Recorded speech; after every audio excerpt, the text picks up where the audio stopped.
BET founder Bob Johnson praises one of President Trump's latest executive orders. A federal judge in Texas rules Obamacare unconstitutional.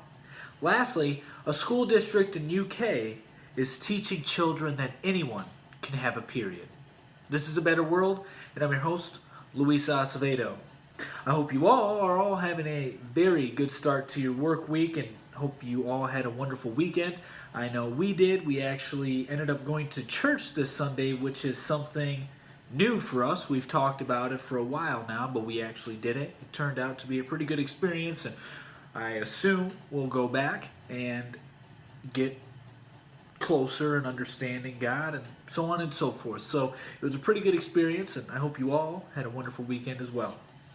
Now, the first topic I want to touch on today actually took place last week on Wednesday, December 5th, and it has to do with an executive order President Trump signed, and it established the White House Opportunity and Revitalization Council. The head of this council is going to be the Secretary of Housing and Urban Development, Ben Carson, who you may remember as a 2016 presidential candidate. He's going to be chairing the new council, and what this is going to do is target opportunity zones, which are areas of distress. The way these areas of distress were picked out were by the state governors who deemed certain areas to be so-called distressed and then labeled them as opportunity zones.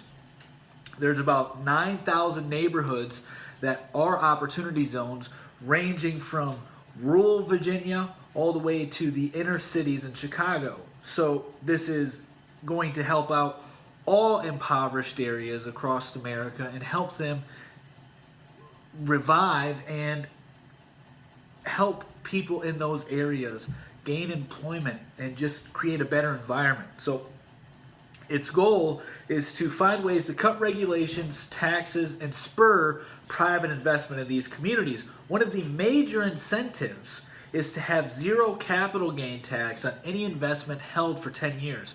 So that is enticing a lot of people to invest in the neighborhood long term.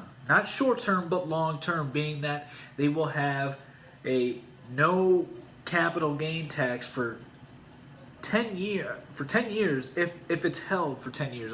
If they hold it for 10 years, they'll have no capital gains tax, which is a huge incentive. And the Treasury Department estimates $100 billion will be invested in opportunity zones due to these incentives. Now, CNN's Van Jones and BET founder Bob Johnson support this idea wholeheartedly, as well as others who are leaders in the black community and impoverished areas as well. They really support this, and it's unfortunate that not too many people have heard of this.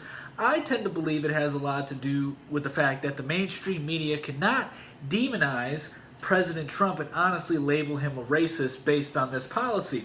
Not only that, but this president has reduced the unemployment rate in the black and Hispanic community to an all-time low. By no means am I giving all the credit to him for that, but he has paved the way to make it easier for everybody to gain employment by cutting regulations, by the tax cuts. These things have helped out middle and working Americans across the country. So there are legitimate, real changes taking place under this leadership. And it's very unfortunate that we are continuously blinded by the mainstream media of this fictional hysteria that's going on. On top of the economic benefits that we're seeing under this president, there is a bill going through the Senate as we speak called the called the First Act, which is a criminal reform bill that will help out nonviolent offenders. Incredibly, it'll do a lot of things to undo some of the negative impacts prior administrations have had on lower income communities, minority communities, etc. Yet we still don't see this, and we're supposed to trust the mainstream media because that's who relays our news, and for the majority of us, that's where we get our news. We don't have the time to necessarily go through and shuffle through what's real and what isn't. We just assume what's being presented to us has already been checked because that's their job to do so. And when they fail to do that, like they have been time and time again with our current president, it makes it extremely difficult for us to actually trust what they're saying. Which is why I say time and time again, these are the reasons why our president states the press is the enemy of the people and call them out on their fake news, is because they are actually giving us incorrect information, which makes us less informed and less likely to vote the right ways, which is extremely vital in a democracy to have the correct information. And when your main outlets aren't doing that for the people, it is dangerous. And I think the main reason the mainstream media and the establishment politicians do not like what's going on is because there are real positive changes occurring that aren't just benefiting them. I mean, have you ever noticed a politician make certain campaign promises, then when they're elected, they fail to follow through with their votes because they get sucked into, as President Trump calls it, the swamp, and then they don't care about you. They just care about what's going to fatten their pockets, how they can retain power, etc. It's actually refreshing to see a newly elected congresswoman from Massachusetts, apparently, not that it matters, but she's the first black congresswoman actually, or congress member, to be elected from Massachusetts. And she actually called out her own party, and I quote, "Do Black Lives Matter only in election years?" This is something President Trump actually hit on when he had a debate with Hillary Clinton. He made that same point, that Democrats only care about the black communities and the poor communities when it's time to vote. After that, they leave and do nothing to help out. We see it time and time again. You can look at statistics where the cities that typically are the most impoverished are those run by Democrats. This is not an opinion. This is a statistical fact. And it's because of these fictional fairy tales that they tell us, and we're going to get free stuff. You won't have to worry about this. We'll take care of you. And then they just continuously make you more dependent on the state itself, which is completely wrong. And another thing that I talk about with my friends, my wife quite frequently, is the fact that for a long time we wanted somebody who wasn't a career politician, who wasn't a politician at all, as a matter of fact. And that's what we got with this president. That's exactly what we got. And what's happening right now that we don't have a career politician or a politician in general? Well, eyes are being opened to the fact that the Democratic Party has been using race to gain voters for so long, pretty much since its infancy. That's why the Democrats don't want President Trump to build a wall. That's why they don't actually want border security, because it'll hurt their new target voter, which is the illegal immigrant. They're losing the black voter. They've already lost the white voter a long, long time ago. And Ben Carson, in his brief statement that he gave during this meeting that they had, this presentation of the signing, kind of hit the nail on the head with what President Trump is really doing here, which doesn't have anything to do with race. It has to do with this, and this is a quote from his inaugural speech: "The forgotten man and woman of our country will be forgotten no longer." That means all Americans will no longer be forgotten, regardless of color, gender, or sexual orientation. Meaning his goal is to unify us based on the fact that we're Americans, not that we are, women, men, gay, straight, black, white, Hispanic, because all that does is further the division within our country, which is a negative thing. It doesn't help anybody out, and it just promotes a sense of, it allows for politicians to put us against each other in order for them to create issues that don't exist otherwise and become elected on those fake issues. We see it time and time again, and that isn't. He's trying to combat that. That's exactly what he's trying to do right now. And it's a shame more people aren't talking about this. You would think they would, but of course they're not. Of course they're not. So now, another campaign promise that President Trump is likely to achieve right now is to get rid of Obamacare, which we saw on Friday, December 14th, a federal judge in Texas ruled Obamacare to be unconstitutional, and a U.S. district judge, Reed O'Connor, ruled that since the tax mandate has been eliminated under Trump's tax cuts, that Obamacare is no longer valid. So we have two judges stating that pretty much Obamacare no longer should exist. It no longer has any leg to stand on. The only thing that gave Obamacare a leg to stand on was the individual tax mandate, which was upheld back in 2012 by the Supreme Court. What's going to take place now is they're going to wait and see if it makes it up to the Supreme Court through the appeal process, which I believe it will. And if it does, then we have to focus on two judges, which is going to be Justice Kavanaugh and Chief Justice Roberts. The reason we're going to have to watch for those two is because Kavanaugh back in 2011 ruled in favor of the individual tax mandate, which some argue paved the way for Obamacare to gain a staple in our country.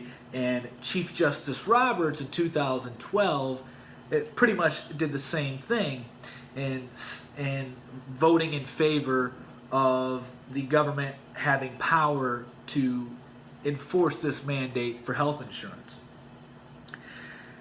We'll see if it makes it to the Supreme Court. I really hope it does, because this will be extremely good for the American people, being that Obamacare has done nothing but cause premiums to continuously increase while failing to allow a huge portion of us to keep our doctors, which was a promise, if you remember, from Barack Obama, that you won't lose your doctor, you'll be able to keep your doctor. He lied about that. Nobody wants to talk about that. We always call Trump out on his lies.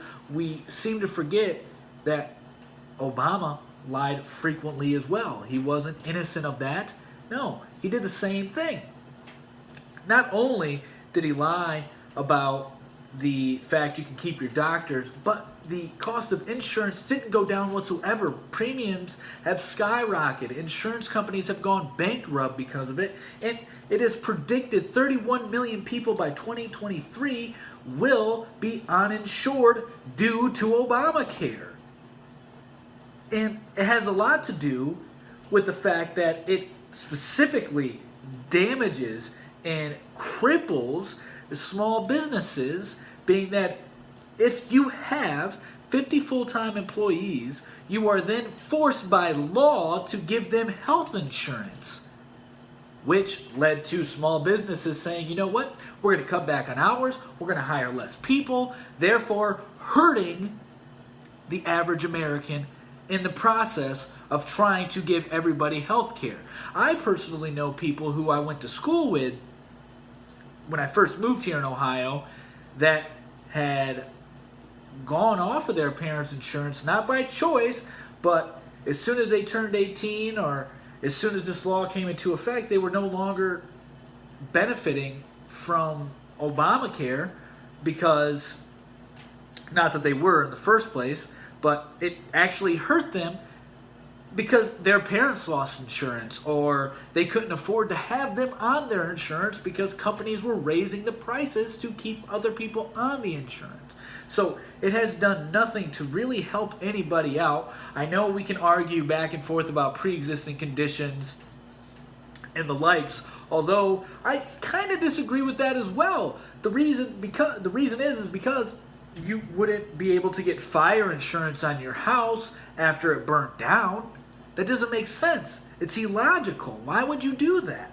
I understand that there are some things where it is completely out of your control and you can make the argument health insurance is nowhere near as equivalent as the fire insurance. But when it comes down to it, they're both insurances, so they should be treated equally in the sense that there shouldn't be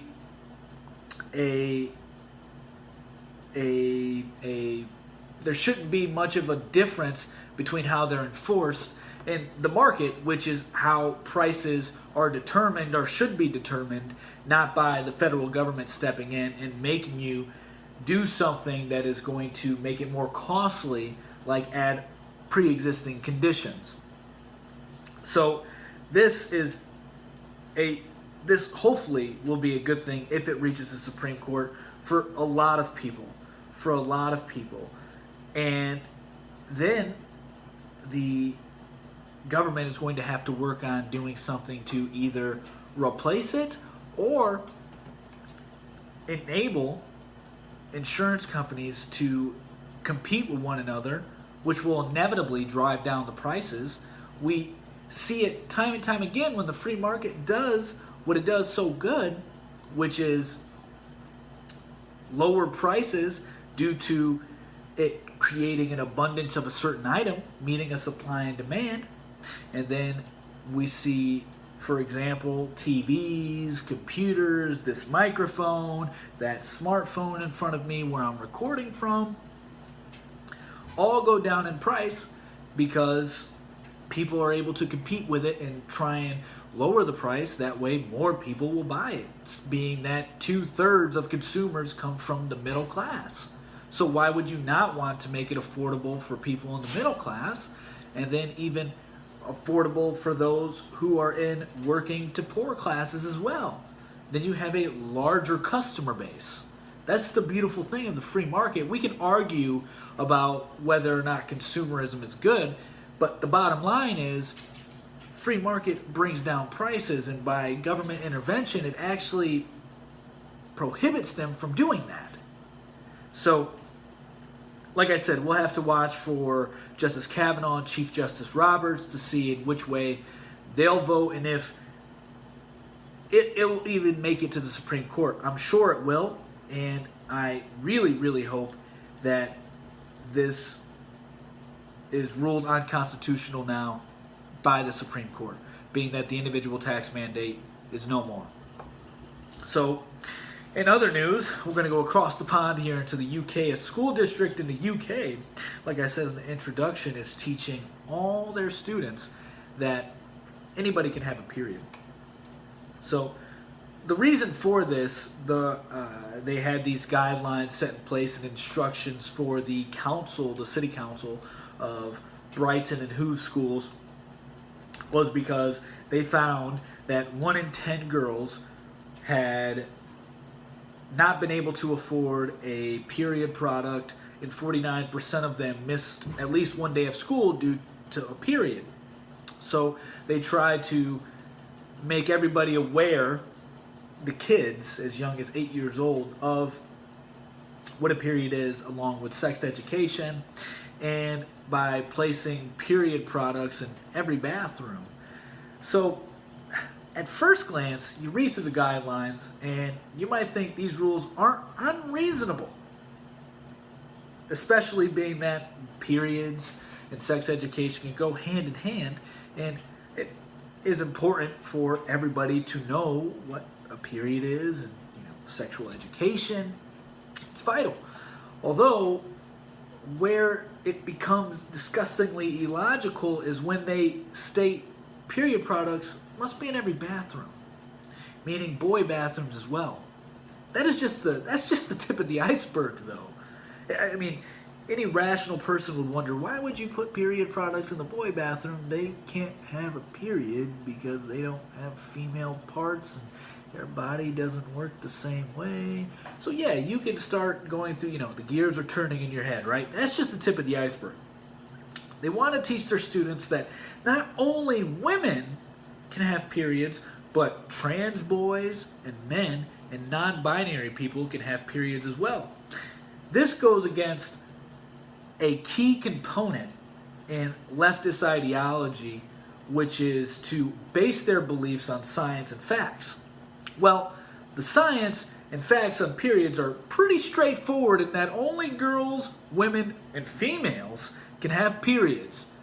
Not once has a man been able to have a period. If you're a trans boy, well, you're still a biological woman, therefore you can have a period. It's not because you're a boy that you can have a period. It doesn't even make sense.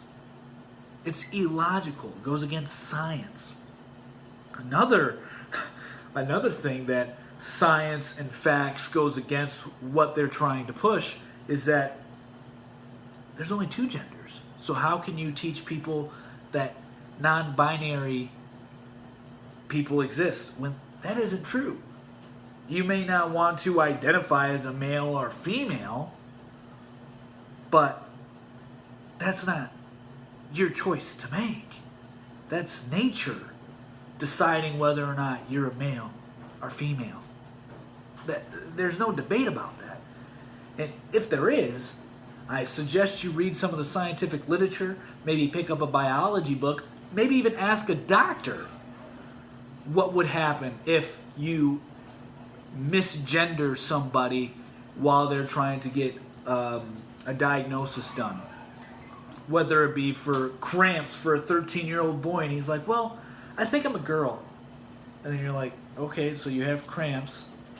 You can't have a period, for one.